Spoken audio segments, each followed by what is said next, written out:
Hi tears, welcome back. எல்லாரும் எப்படி இருக்கீங்க? நல்லா இருக்கீங்களா?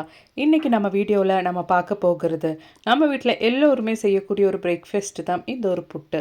அது செய்யறதுக்காக வேண்டிட்டு இனி புட்டு பாத்திரம் தேவையில்லைங்க. இந்த மாதிரி ஸ்டீல் கிளாஸ் நம்ம கையில் இருந்தால் இட்லி பாத்திரத்தில் கூட அழகாக நம்ம இந்த மாதிரி புட்டெல்லாம் செஞ்சு எடுத்துடலாம். எல்லோருமே வீடியோ ஒன்று ஃபுல்லாக ஸ்கிப் பண்ணாமல் பாருங்கள். நிறைய விஷயம் நம்ம இந்த ஒரு வீடியோவில் ஆட் பண்ணியிருக்கோம்.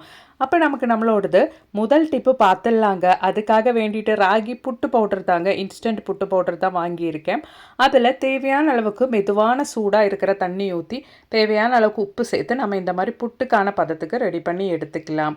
இப்போ நாம் இங்கே புட்டு செய்ய போகிறது கொட்டாங்குச்சியில் தாங்க. அதுக்காக வேண்டிட்டு இந்த மாதிரி ஓட்டை இருக்கிற கொட்டாங்குச்சி எடுத்துக்கோங்க, அதாவது கண் இருக்கிற பகுதி எடுத்துக்கோங்க. அதுக்கப்புறமேட்டு ஒரு பாத்திரத்தில் தண்ணி ஊற்றி கொட்டாங்குச்சி ஒன்று கொதிக்க வச்சுட்டு அதுக்குள்ளே இருக்கிற பகுதியெல்லாம் ஒன்று சுரண்டி எடுத்துட்டிங்கன்னா நல்ல யூஸ்ஃபுல்லான இந்த மாதிரி வெசல்ஸாக நம்ம பயன்படுத்திக்கலாம். இப்போ அதுக்குள்ளே நான் தேங்காய் எண்ணெய் தாங்க தேய்ச்சிட்டு இருக்கிறேன். இப்போ புட்டு சுடுறதுக்கு ஸ்டீல் கிளாஸ் மட்டும் இல்லைங்க, கொட்டாங்குச்சியும் பயன்படுத்திக்கலாம். நிறைய பேர் செய்வீங்க, செய்யாதவங்களுக்காக வேண்டி மட்டும்தான் நான் இப்போ இது ஷேர் பண்ணுறேன். இப்போ நம்ம முதல்ல கொஞ்சம் தேங்காய் போட்டுக்கலாம். அதுக்கப்புறமேட்டு நம்ம ரெடி பண்ண நம்மளோடது ராகி புட்டு மிக்ஸ். நான் இன்ஸ்டன்ட் ராகி புட்டு பவுடர் தான் வாங்கி யூஸ் பண்ணிகிட்டு இருக்கிறேன். நம்ம வீட்டில் ராகி பவுடர் இருந்தால் அது கூட நீங்கள் கொஞ்சம் பச்சரிசி பவுடர் மிக்ஸ் பண்ணிவிட்டு இந்த மாதிரி சுட்டால் கூட நல்ல பர்ஃபெக்டான கொட்டாங்குச்சி புட்டு நம்ம ரெடி பண்ணிக்கலாம், ரொம்ப ஹெல்த்தியான முறையில். அவ்வளோதான். கொட்டாங்குச்சியில் புட்டு மாவு போட்டதுக்கு அப்புறமேட்டு அதுக்கு நடுவுலையும் கொஞ்சம் தேங்காய் போட்டு மேலே நம்ம இந்த மாதிரி ப்ரெஸ் பண்ணி புட்டு பவுடர் போட்டு விட்டுட்டு அதுக்கு மேலேயும் நம்ம கொஞ்சம் தேங்காய் போட்டுக்கலாம். ரொம்பவே டேஸ்ட்டாக இருக்குங்க. கொட்டாங்குச்சியோட அந்த டேஸ்ட்டோட நமக்கு ராகி புட்டு ரொம்ப ஹெல்த்தியாக சாப்பிடலாம். கொலஸ்ட்ரால் எல்லாம் இருக்கிறவங்க பிரேக்ஃபாஸ்ட் சாப்பிடும்போது இந்த மாதிரி எல்லாம் கொட்டாங்குச்சி பயன்படுத்தி சாப்பிட்டுட்டிங்கன்னா கொலஸ்ட்ரால் குறையிறதுக்கும் இந்த ஒரு கொட்டாங்குச்சி ரொம்பவே ஹெல்ப் பண்ணும். அவ்வளோதான். எடுத்த ரெண்டாவது கொட்டாங்குச்சியிலையும் நான் புட்டு மாவு இந்த மாதிரி ஃபில் பண்ணி எடுத்தாச்சு. இப்போ நாம் கொட்டாங்குச்சியில் இருக்கிற இந்த ஒரு புட்டு மாவு எப்படி நம்ம ஸ்டீம் பண்ணி எடுக்க போகிறோம் அப்படின்றது பார்த்துடலாம். ரெண்டு முறையில் ஸ்டீம் பண்ணிக்கலாம். குக்கரில் ஸ்டீம் பண்ணிக்கலாம். குக்கரில் ஸ்டீம் பண்ணி எடுக்கும்போது ஒவ்வொன்றா தான் நமக்கு ஸ்டீம் பண்ண முடியும். அதுக்கு பதிலாக நம்ம இந்த மாதிரி இட்லி பாத்திரத்தில் வச்சு வேக வச்சுட்டோன்னா அழகாக எவ்வளோ வேணாலும் நம்ம வேக வச்சு எடுத்துடலாம். ஒரு சின்ன இட்லி பாத்திரம் அப்படின்றதுனால 2 தான் வேக வச்ச முடிஞ்சிச்சு. பெரிய இட்லி பாத்திரம்னா ஒரே அடியாக நம்ம 4 கூட வேக வச்சு எடுத்துடலாம். அவ்வளோதான். நம்ம வேக வச்சு எடுத்த நம்மளோடது புட்டு நம்ம இப்படி ஒன்று எடுத்து பார்க்கலாங்க. நல்ல பர்ஃபெக்டான டேஸ்டியான ஹெல்த்தியான கொட்டாங்குச்சி ராகி புட்டு இங்கே ரெடி ஆயிருச்சு.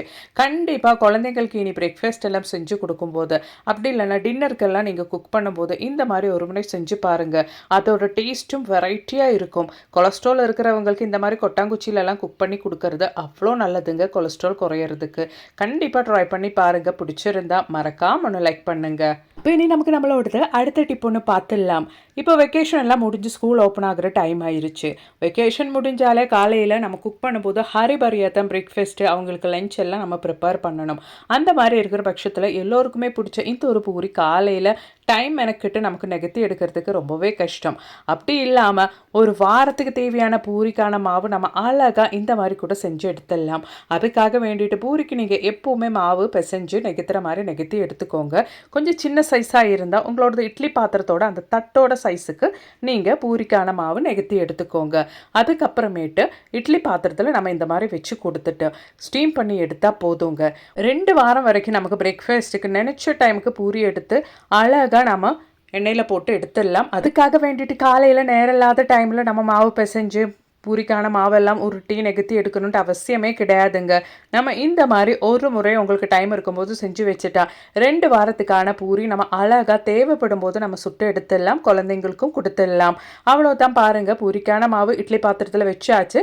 நல்லபடியாக ஒரு 5லேருந்து 10 நிமிஷம் டைமுக்கு நம்ம ஸ்டீம் பண்ணி எடுத்துட்டோன்னா இந்த மாதிரி சின்ன பபிள்ஸாக சின்ன இதோட நம்ம ஸ்டீம் பண்ணி எடுத்து அந்த பூரிக்கான மாவு ரெடியாகி கிடைச்சிடும். நல்லா ஆறுனதுக்கு அப்புறமேட்டு நம்ம எடுத்து எவ்வளோ நம்ம ரெடி பண்ணி எடுக்கிறோமோ அதெல்லாம் நல்லா ஆறுனதுக்கு அப்புறமேட்டு நல்லா டைட்டான கண்டெய்னரில் போட்டு நம்ம ஃப்ரிட்ஜரில் வச்சா போதும். தேவையான டைமில் நம்ம அதை எடுத்து பயன்படுத்திக்கலாம். ரொம்பவே யூஸ்ஃபுல்லான ஒரு டிப்புங்க. இப்போ வெக்கேஷன் எல்லாம் முடிஞ்சு ஸ்கூல் ஓப்பன் ஆகிற டைமில் குழந்தைங்களுக்கு பிரேக்ஃபாஸ்ட்க்கு நம்ம பூரி தான் பிளான் பண்ணுறோம் அப்படின்னா இந்த மாதிரி அழகாக நம்ம எடுத்து ஸ்டோர் பண்ணி வச்சுட்டோன்னா தேவைப்படும் போதெல்லாம் நம்ம எடுத்து பயன்படுத்திக்கலாம். அவ்வளோதான். டைட்டான கண்டெய்னரில் பூரிக்கான மாவு நெகத்தி ரெடி பண்ணி எடுத்து வச்சுட்டோம். இப்போ காலையில் எப்பப்போ நமக்கு தேவைப்படுதோ இந்த மாதிரி கடாயில் எண்ணெய் ஊற்றி அது நல்லா சூடானதுக்கு அப்புறமேட்டு நம்ம எடுத்து வச்ச நம்ம டைட்டான கண்டெய்னரில் எடுத்து வச்ச பூரிக்கான நம்ம பூரிக்கு வேண்டி நெகத்தி வச்சு நம்மளோட மாவு எடுத்து எண்ணெயில் போட்டு அழகாக இந்த மாதிரி சுட்டு எடுத்துடலாங்க. ரொம்பவே ஈஸியான சுலபமான டைம் சேவ் பண்ணுற ஒரு டிப்புங்க. கண்டிப்பாக ட்ரை பண்ணுங்கள். 2 வாரம் வரைக்கும் நமக்கு அது ஸ்டோர் பண்ணி வச்சுக்கலாம். ட்ரை பண்ணி பாருங்கள். பிடிச்சிருந்தா லைக் பண்ணுங்கள்.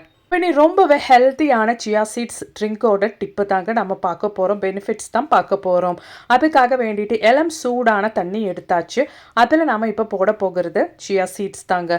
சியா சீட்ஸ் நம்ம டெய்லி எடுத்துக்கிறது நம்மளோட உடம்புக்கு அவ்வளோ நல்லது.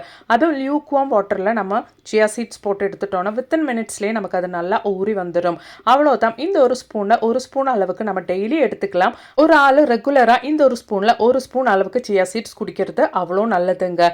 அவ்வளோதான். நல்லா மிக்ஸ் பண்ணி எடுத்தாச்சு. ஒரு நிமிஷம் டைமுக்கு நம்ம இது வச்சுட்டோம்னா நல்லபடியாக நம்மளோட தண்ணியில் சியா சீட்ஸ் ஊறி கிடைச்சிரும். இதில் நார்ச்சத்து, புரதம், ஒமேகா 3 கொழுப்பு அமிலம், கால்சியம், இரும்பு சத்து போன்றவை நிறைந்துள்ளது.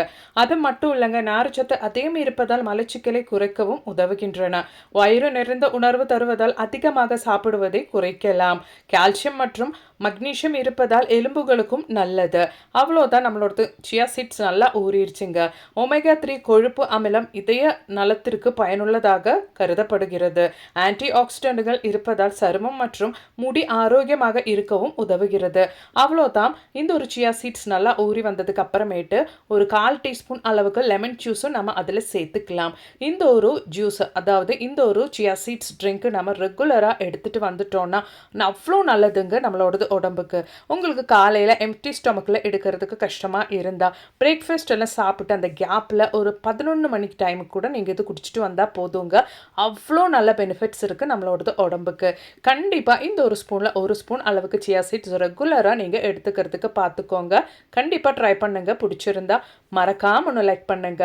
அவ்வளோதான். நம்மளோட சியா சீட்ஸ் லெமன் ட்ரிங்க் இங்கே ரெடி ஆயிருச்சுங்க.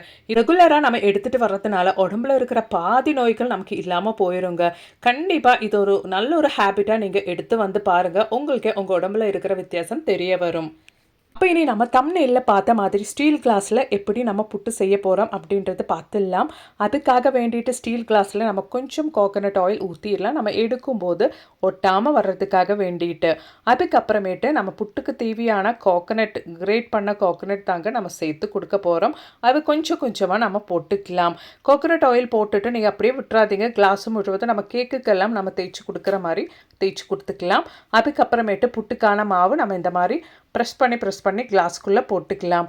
நான் இங்கே இன்ஸ்டன்ட் புட்டு போடுறதாங்க. அரிசி புட்டு மாவு தான் நான் கடையிலேருந்து வாங்கி அதை ரெடி பண்ணி எடுத்திருக்கேன். எப்போவுமே நம்ம சூடான, அதாவது வெதுவாக சூடாக இருக்கிற தண்ணியில் புட்டு மாவு மிக்ஸ் பண்ணி எடுத்துட்டோன்னா நம்ம எப்போ சாப்பிட்டாலும் நம்மளோட புட்டு நல்லா சாஃப்டாகவே இருக்கும். இந்த மாதிரி நம்ம கிளாஸில் புட்டு செய்யும் போது கொஞ்சம் ப்ரெஸ் பண்ணி நம்ம இடையில தேங்காய் எல்லாம் போட்டு செஞ்சிட்டோன்னா குழந்தைங்களுக்கு ரொம்பவே பிடிக்குங்க.